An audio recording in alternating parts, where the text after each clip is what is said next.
আলিফ লাম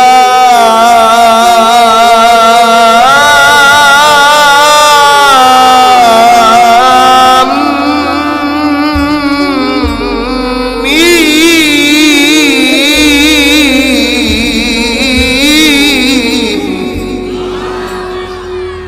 মেরে দোস্ত, মেরে আজিজ ও মেরে প্যারো, আগেই বলেছিলাম লম্বা কোনো ওয়াজ করব না।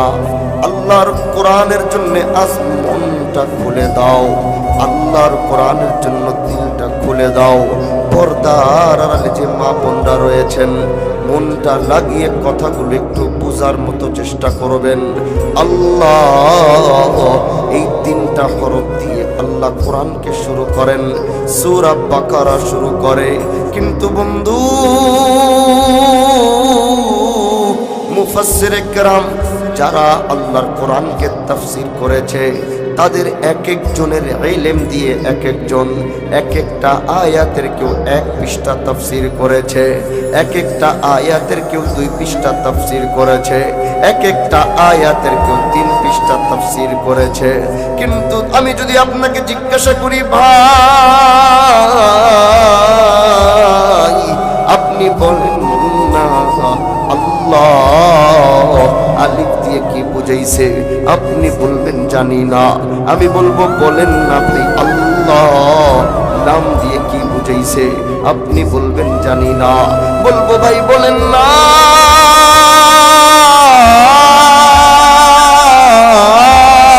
আল্লাহ পাক মিম দিয়ে কি বুঝাইছে? আপনি বলবেন জানি না।